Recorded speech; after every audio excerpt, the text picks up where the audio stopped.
You've done your research, you've presented the market and audience data. Now it's time to bring it all together into a structured media plan. In this video, I'll walk you through a tried and tested media planning framework used by leading agencies to set objectives, define strategy, choose platforms, and prepare for supplier negotiations.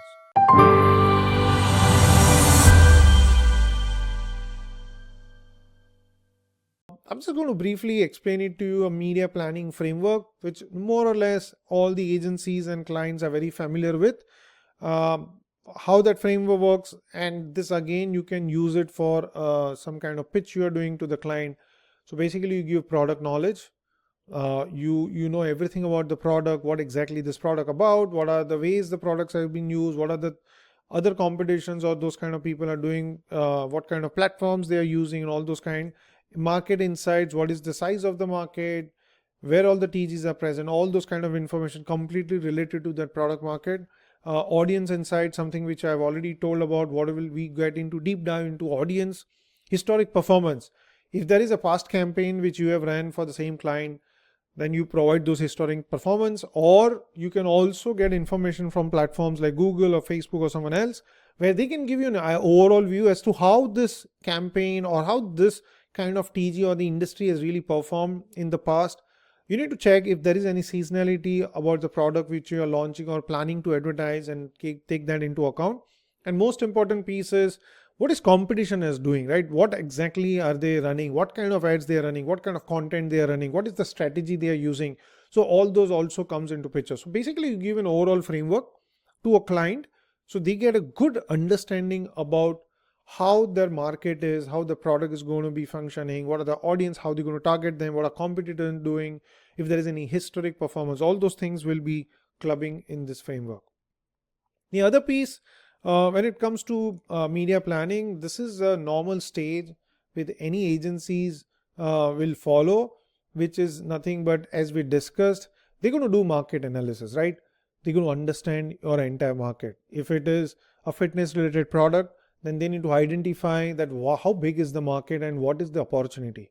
What are the opportunities to reach out to an X amount of audience, and that is the kind of business out there, right? You established a media objective. What is the objective? In this case, if you guys remember our first module, brand or performance, right? So normally when you are running a big campaign for a period of 1 month, if it's a big launch, you're going to spend good amount of money on brand, so that you want more awareness, you want more traffic onto your website. All those things will come into picture, and it's on the brand. And you'll do an entire planning based from brand perspective, right? So your call to action will be very clear to know more, or maybe they're talking about the product, we want them to go to your site and all those kind of stuff, right? To create a buzz in a short period of time. And then slowly you move towards performance. So once you are done with couple of weeks of brand burst, you start changing your creative in a way that you want user to take action, right? So that's where your media objective will come into picture. Setting the strategy. So what will be the strategy here? What kind of campaign we're going to run? Are we going to create content? And if yes, then the content will be in the form of video, or the content will be in the form of post, or the content will be form of podcast, or whatever. Or you're going to create a complete different microsite, or you're going to create a live virtual event online, something like that kind of strategy you need to identify. So once this 3 phrases are done, what happens is, that's when the client is in agreement on overall strategy, and they are okay saying that, okay, we're going to do Facebook, we're going to do Instagram, we're going to create our own content, we're going to create a video content which we'll be publishing, we're going to create short videos.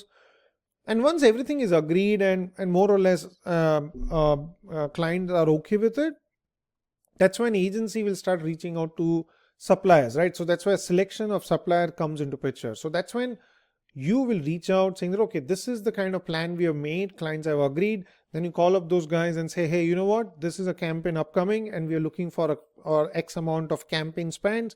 Can you give us a better rate, right? So you reach out to those publishers and then expect a media plan from them. And that's how you select the supplier. And once you agree and do negotiation, price and everything is agreed as per your requirement and as per this plan approved by the client, you start implementing the plan. Basically, you take the campaign live, right? And that's how you move forward.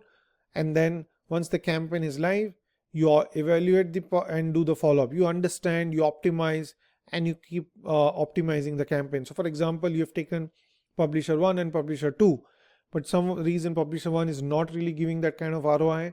You stop the campaign with publisher 1 and move the money to publisher 2. So those are the kind of thing optimization which is completely going on till the time the campaign is done, right? So this is how the stage of media plan really works.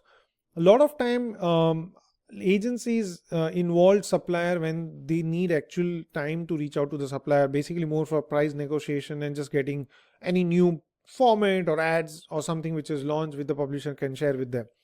But I would always urge, if possible, if it's a big campaign, involve your top 1 or 2 publisher at a market analysis level. The reason is because if you partner with them at this first, second and third stage, chances are there that you will launch something not as a campaign, but as more like an event thing, right? So you can do a lot of things. Like for example, if you give enough time to a publisher, you make them as a partner, you really spend time with them, get an analysis, try to work out a deal. So what happens in this case then, instead of just running a transactional campaign relationship, you are more into a partnership. So you basically create an event, and there are chances that you get a lot of value add when you create something like that with top 1 or 2 publishers.